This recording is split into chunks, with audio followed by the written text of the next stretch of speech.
Gone Tomorrow Summary and Analysis, Jack Reacher's Subway Mystery, Ending and Real Meaning, Susan Mark, Lila Hoth, and the Missing Memory Stick. Gone Tomorrow is the 13th novel in Lee Child's Jack Reacher series. It was first published in 2009, with Bantam Press publishing the UK edition and Delacorte Press publishing the US edition. It is a first-person Reacher novel and can be read independently despite its place in the wider series.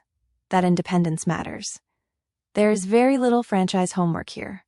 Child puts Reacher on a New York subway, gives him one disturbing observation, and builds outward until a seemingly private tragedy connects Washington politics, covert military history, and international terrorism.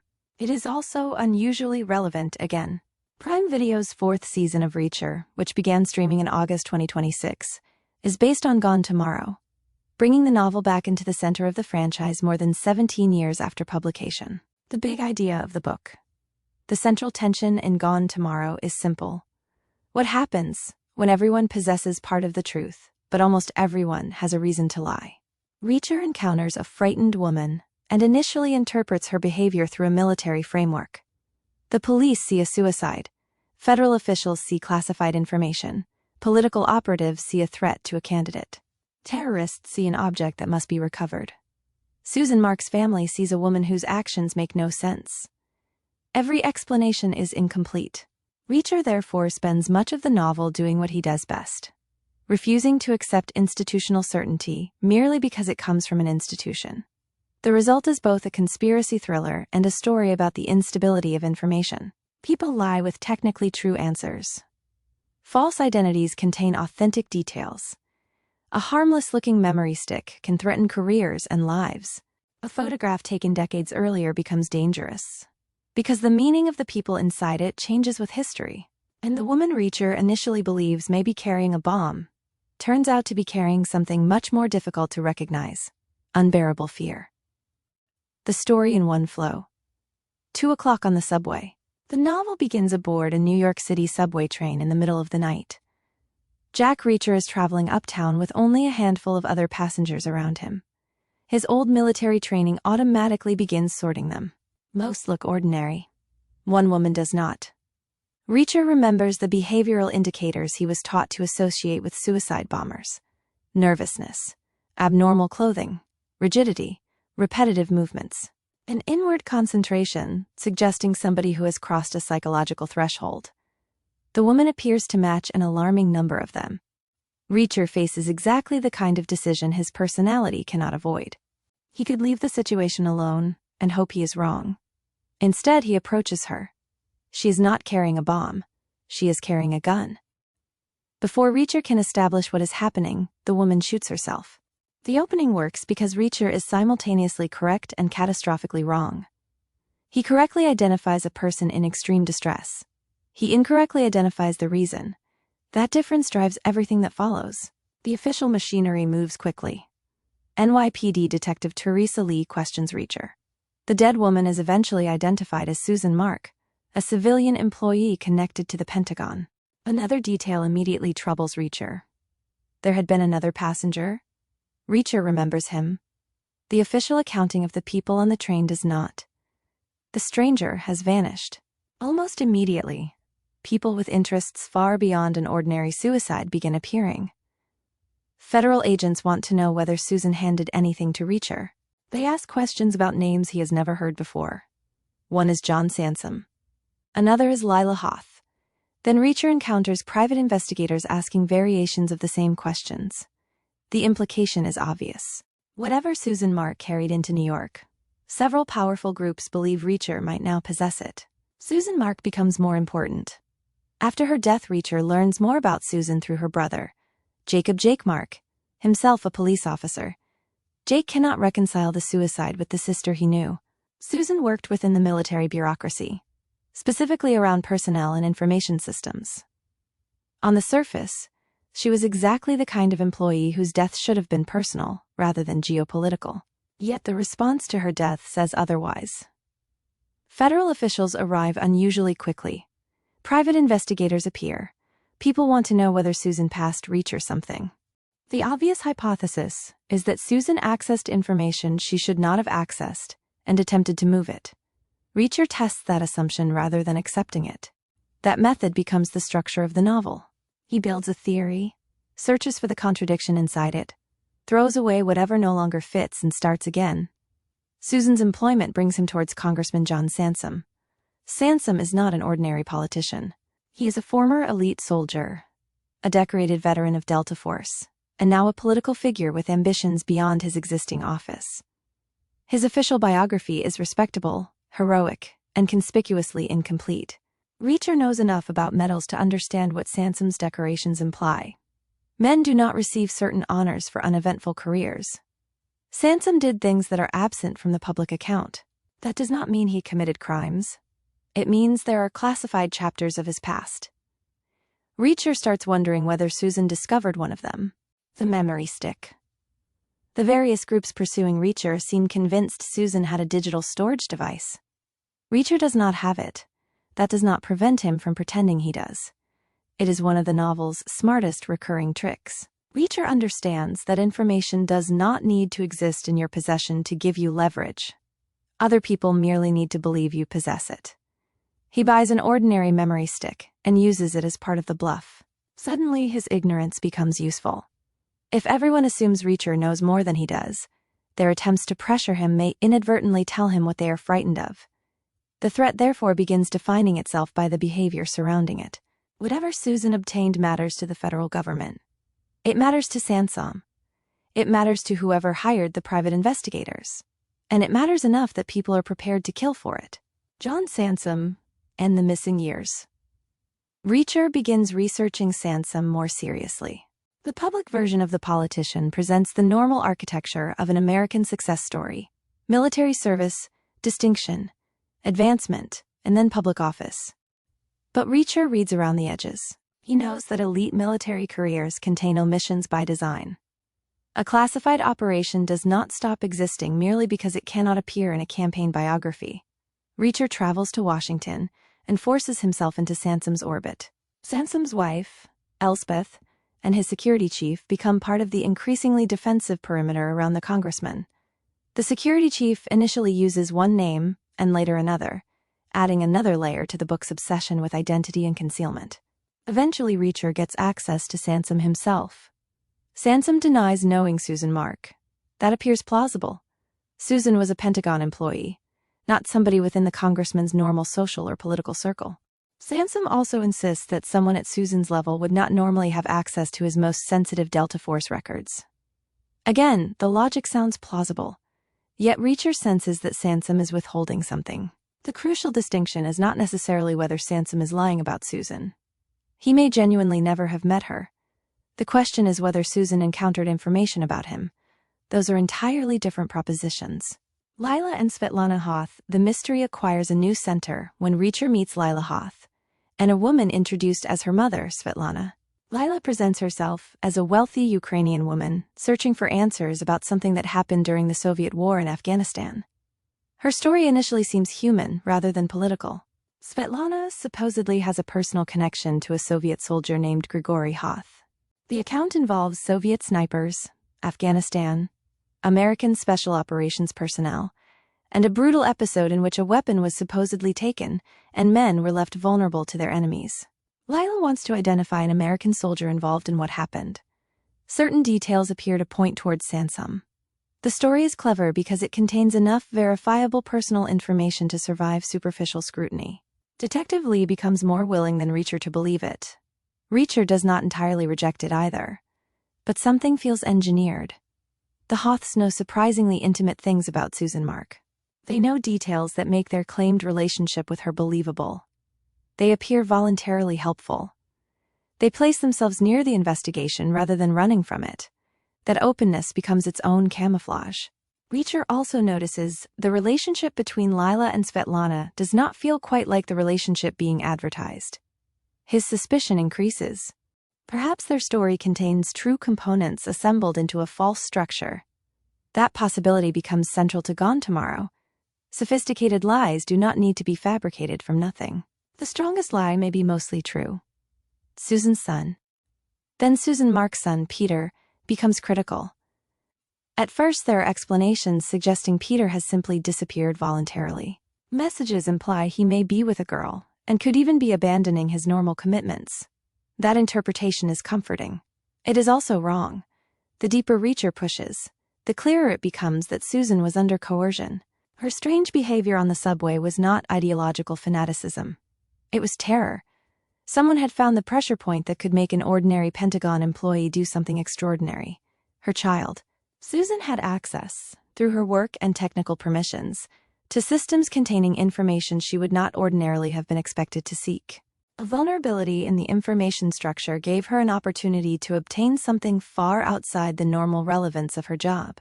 Later explanations established that she could access master password systems and exploit a weakness that allowed the extraction of sensitive archived material. The people manipulating her knew enough about the system to use her. They also knew enough about Susan to control her emotionally. This reframes the opening. Susan does not behave like somebody preparing to kill strangers. She behaves like somebody who believes the world has closed around her. Reacher's intervention was not the cause of her situation. He merely happened to arrive at its final moment. The Hoth story starts to collapse. Evidence begins contradicting Lila Hoth's account. Immigration information does not support the story she gave. Phone records undermine claims about Susan's communications. People connected with the Hoths begin turning up dead. The private investigators associated with the case are murdered. The supposed wealthy outsiders looking for family history increasingly resemble professional operatives. The Hoths are not innocent researchers. Their identities are false. Their history is manipulated. And they did not come alone. Investigators discover that the women entered the country as part of a much larger group. Reacher eventually learns that 19 men are associated with them, transforming what appeared to be a strange personal search into the footprint of an organized terrorist cell. The Afghanistan story also changes direction.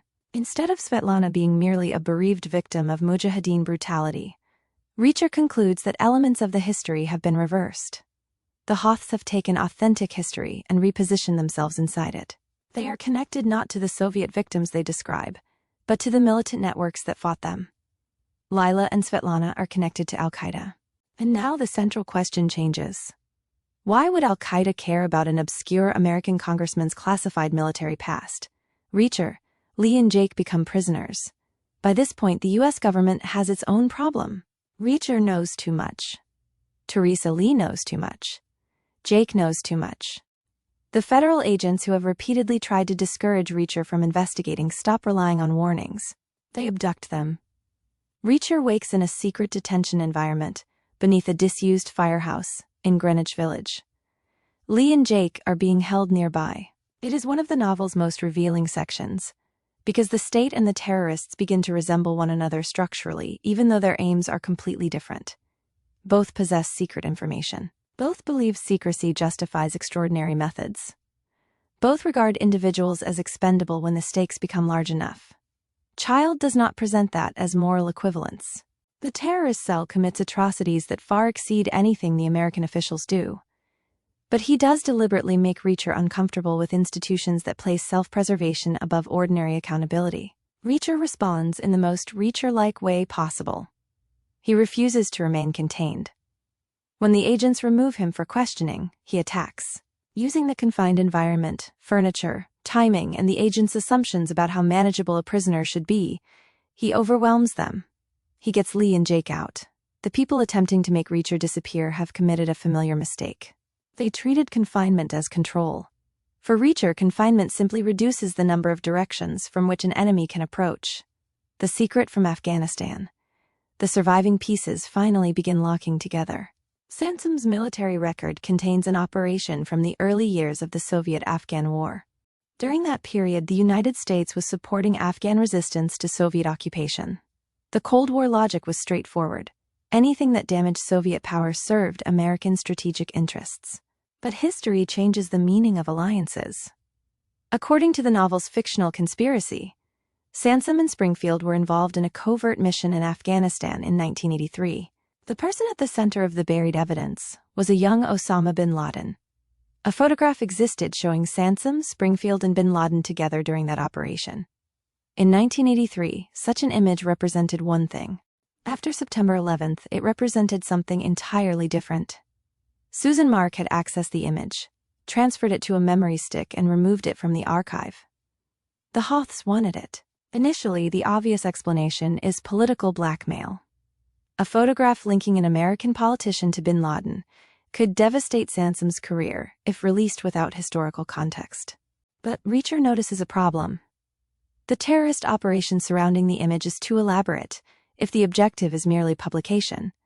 If Al-Qaeda wanted the image publicly exposed, copies would be enough. Yet their behavior suggests they want the original digital evidence itself eliminated. That reverses the conspiracy. Sansom is frightened that the photograph might become public. Al-Qaeda is frightened of exactly the same thing. Why Al-Qaeda wants the photograph destroyed? Reacher realizes the image threatens two reputations simultaneously for Sansom. The political danger is obvious. A campaign opponent or media outlet could reduce a complicated Cold War operation to one catastrophic visual association: an American politician standing beside Osama bin Laden. Context might eventually explain it. Campaigns rarely wait for context. But from Al-Qaeda's perspective, the photograph could be more damaging. Bin Laden's mythology depends partly on the image of an uncompromising warrior resisting foreign power. An image showing him accepting American assistance, cooperating with American representatives, or otherwise participating in a relationship inconsistent with that mythology could undermine the story later built around him. This is what makes the object powerful. It is not simply evidence of something that happened. It changes meaning according to who is looking at it. To Sansom, it threatens a political future. To the terrorists, it threatens a heroic narrative about the past. To Susan, it becomes the reason her son is targeted. To Reacher, it becomes proof that everyone around him has been fighting over a story rather than merely a file. What happened to Peter?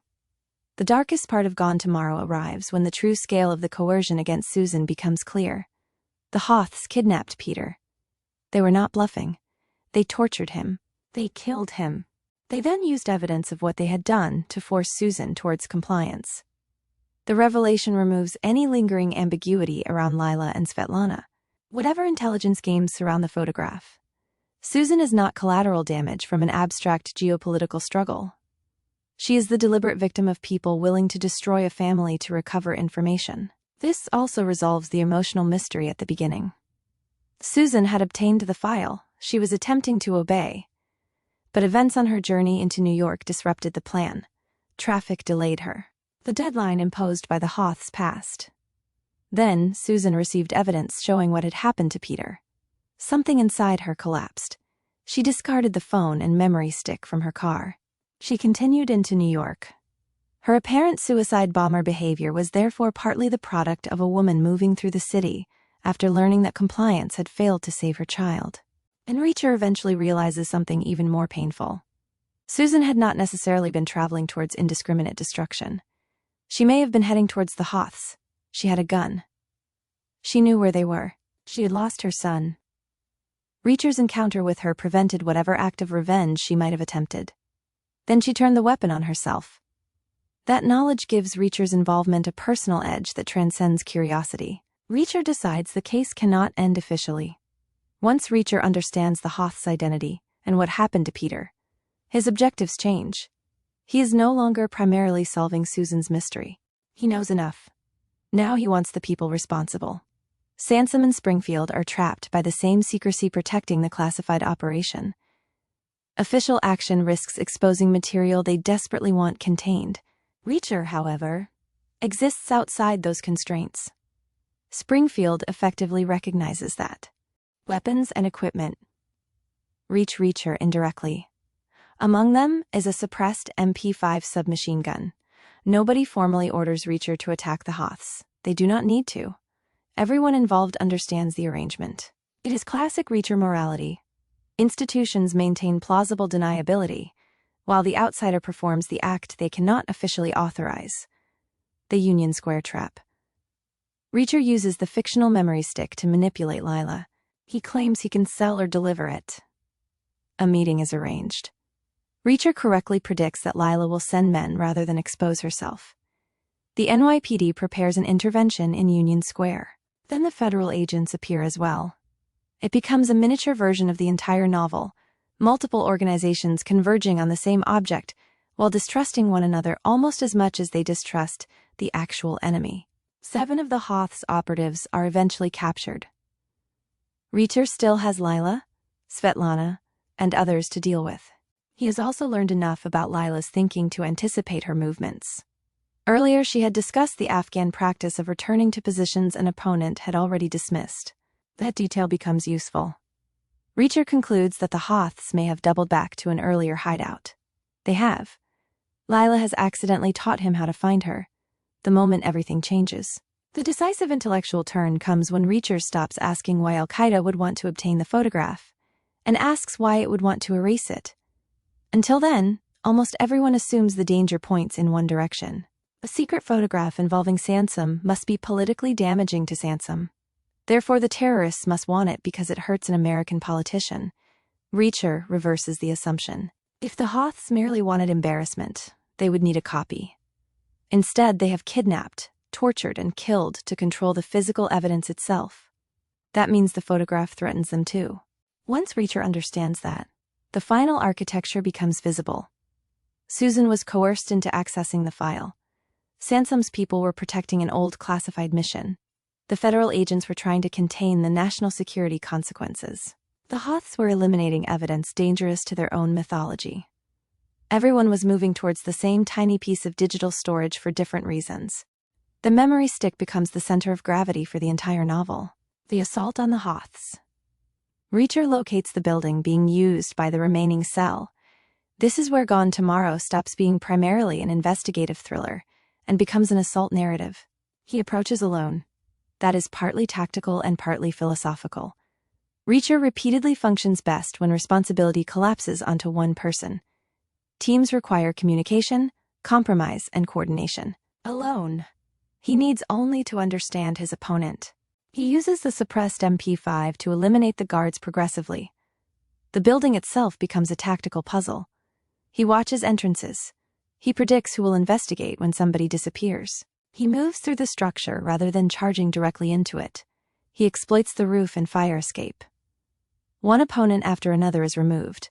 The sequence is violent, but the distinctive Reacher element is not the body count. It is the arithmetic. Where are the remaining men? How many entered the country? How many have already been arrested? How many have been killed? Where should the next one appear? Reacher treats violence as logistics. That confidence almost kills him. His count is wrong. The ending explained. By the time Reacher reaches Lila and Svetlana, his ammunition is nearly exhausted. Then he learns there is another man. The miscount matters, because Reacher's worldview depends heavily on information being convertible into advantage. He survives because he corrects the error quickly enough, but the mistake strips away much of his technological superiority. His last useful bullet removes the remaining gunman. Then the confrontation changes form completely. Lila and Svetlana no longer need mystery. Their cover stories are finished. Their operation is collapsing. They force Reacher into an extraordinarily vulnerable position and prepare to kill him with knives. The choice is deliberately personal. After a novel filled with databases, intelligence agencies, classified archives, digital files, and surveillance, the climax becomes primitive. 3 people. Blades, distance, strength, fear. Reacher has one concealed knife. That gives him a chance rather than an advantage. The ensuing fight is brutal. Svetlana is killed. Lila wounds Reacher severely. Reacher eventually gets close enough to remove Lila's ability to use the knife effectively and kills her by strangulation. He is badly injured and losing blood. Using whatever remains available, he attempts to control the wounds before collapsing. Lee and Springfield eventually reach him. Reacher survives. But one unresolved question remains. Where is the actual memory stick? Susan's final decision. In hospital, Reacher reconstructs Susan's journey. The answer lies not in a secret safe or terrorist headquarters, but beside an ordinary road.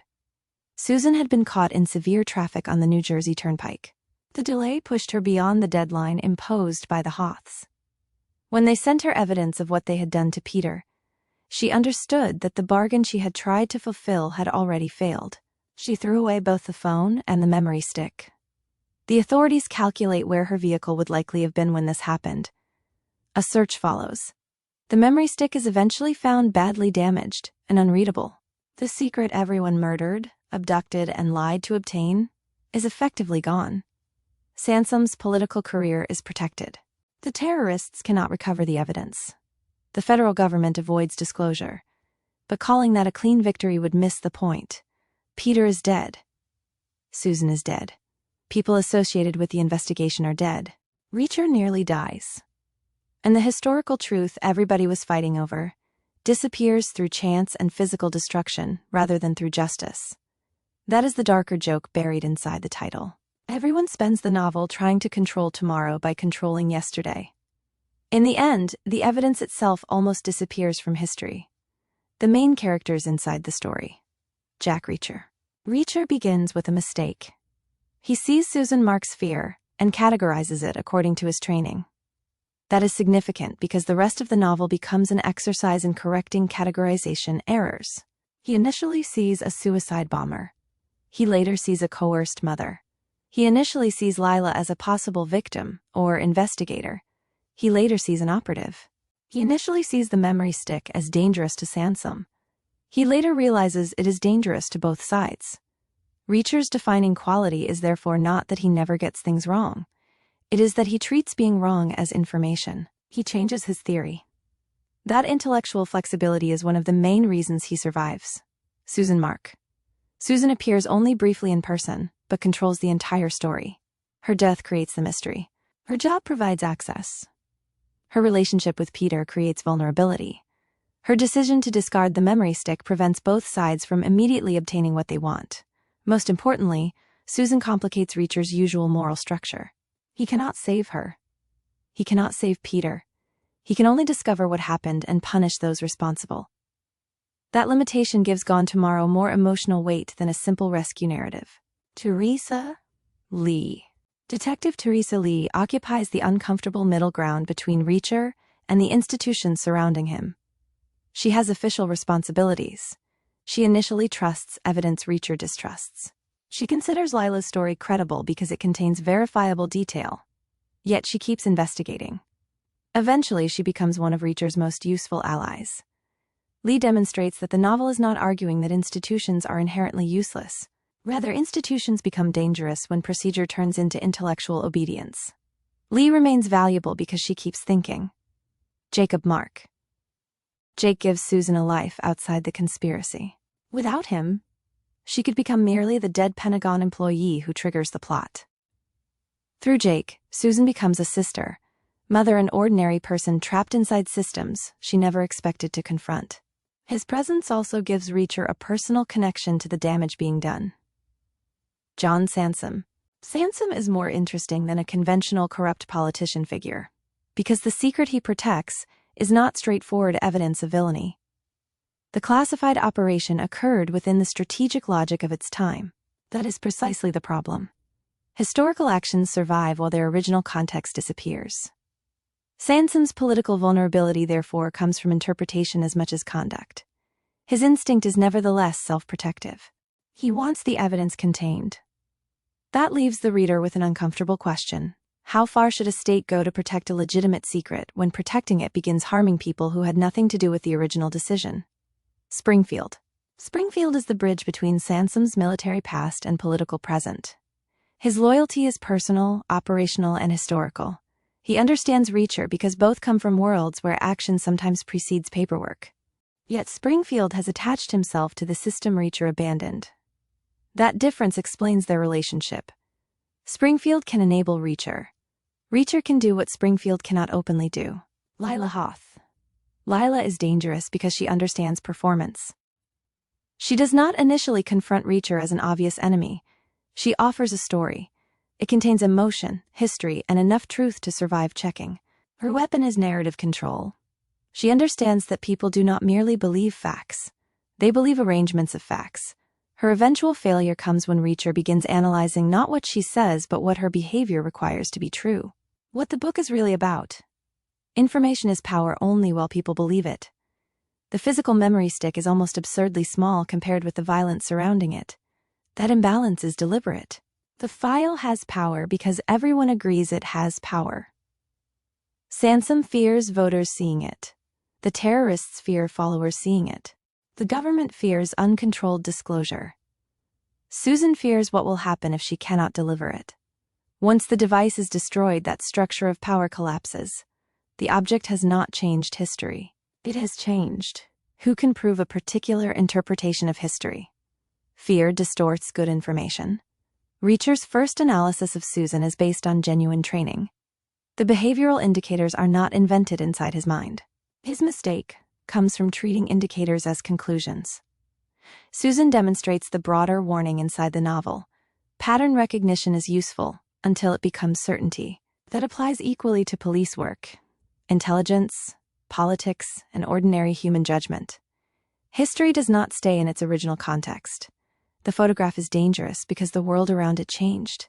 An American covert relationship useful during the Soviet-Afghan conflict becomes politically radioactive after bin Laden becomes synonymous with global terrorism. The people in the photograph have not changed. The meaning attached to them has.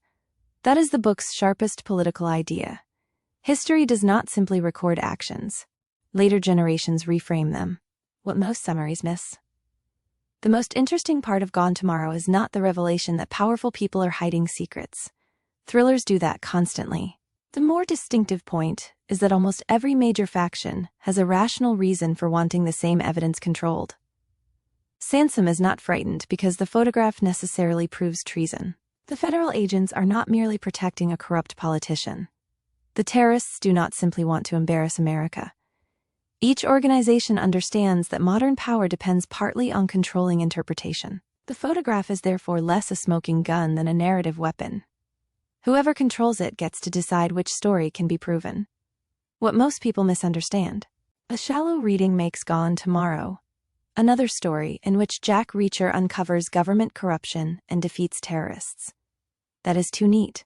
The government's secrecy is troubling, but the classified Afghanistan operation is not presented as a simple crime.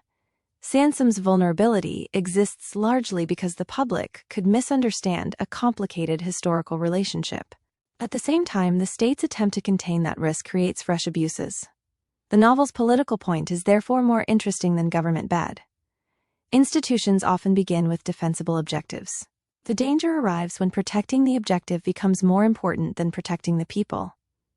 The strongest scene, chapter, or idea. The subway opening is still the novel's strongest construction. It compresses everything the book later explores into a few minutes. Reacher has data. He has training. He has limited time. He interprets behavior. He acts. And he discovers that accurate observations can produce a false conclusion. Almost the entire conspiracy then repeats that structure on a larger scale. People possess correct fragments, but misunderstand what those fragments mean. The novel begins as a test of whether Reacher can identify danger. It develops into a test of whether he can identify the correct kind of danger. The tailored interpretation. Gone Tomorrow is fundamentally a novel about the difference between facts and meaning. Susan's behavior is factual. Reacher's first interpretation is wrong. Sansom stood beside a man in Afghanistan. What that fact meant in 1983 differs radically from what it means decades later. Lila tells Reacher real details. The structure connecting those details is false. Susan accessed a file. Everyone assumes possession means she intended to use it in a particular way. Again, interpretation outruns certainty. Reacher wins because he eventually becomes the character most willing to destroy his own assumptions. That is more important than his strength. The other players defend stories. Reacher keeps rewriting his. Why this book still matters. The novel was published in 2009, when the political and emotional consequences of September 11th and the wars that followed were still dominating Western security culture. Its specific geopolitical setting belongs heavily to that era. Its underlying mechanism does not. In a world of screenshots, leaked messages, selectively edited clips, archived posts, and decontextualized photographs, the idea that an old piece of evidence can suddenly acquire a new political meaning is arguably even easier to understand now. The question Gone Tomorrow asks is increasingly familiar. What happens when a fact survives but its context does not? The novel has also returned to contemporary attention, because Prime Video chose it as the basis for Reacher Season 4. The adaptation changes elements of the setting, including shifting the triggering subway encounter to Philadelphia, rather than simply filming the 2009 story unchanged. That resurgence makes the original novel especially interesting because readers can see how Child constructed the underlying mystery before examining what television keeps, removes, or modernizes. If you only remember 3 ideas, information is rarely dangerous by itself. Interpretation makes it dangerous. The photograph matters because different audiences would assign radically different meanings to it. Good analysis requires the willingness to abandon a good theory. Reacher repeatedly forms explanations that fit the available evidence, and then discards them when new facts contradict them. Institutions become dangerous when protecting the system becomes more important than protecting people. Several groups in the novel rationalize extreme behavior because they believe the larger objective justifies it. The sentence that explains the book. The most dangerous secret in Gone Tomorrow is not what happened in the past, but what people in the present could make that past mean. The real-life test. Imagine discovering a photograph, email, or message involving somebody you work with. You know it is real. You know who appears in it. You know roughly when it was created. Do you therefore know what it means? Gone Tomorrow says no. Before acting, you would need the surrounding sequence. What happened beforehand? What incentives existed at the time? What information the participants possessed? Whether the image is representative or exceptional, and who benefits from the interpretation currently being promoted. Reacher's strongest habit is therefore surprisingly transferable. Do not become loyal to the first explanation that makes the evidence fit. Ask what would also have to be true. Then search for the contradiction. 5 questions to test whether you understood the book. Why does Reacher's initial misreading of Susan Mark matter to the rest of the novel? Why is the missing photograph dangerous to both Sansom and the Hoths, rather than only one side? How does Lila make a false story credible without making every detail false? At what point does Reacher stop investigating primarily to understand Susan's death and begin acting primarily to punish those responsible? Does the destruction of the memory stick represent justice, convenience, or another form of secrecy? The final lesson. Reacher survives Gone Tomorrow because he does something many powerful people around him cannot. He changes his mind. The federal agents protect their framework. Sansom protects his political future. The Hoths protect their mythology. Susan is crushed between competing systems that have already decided what matters. Reacher keeps looking at the facts again. That does not save everyone. It does not produce a perfectly just ending. It does something more useful. It gets him closer to the truth. And in Gone Tomorrow, the people most certain they already possess the truth are usually the people furthest from it.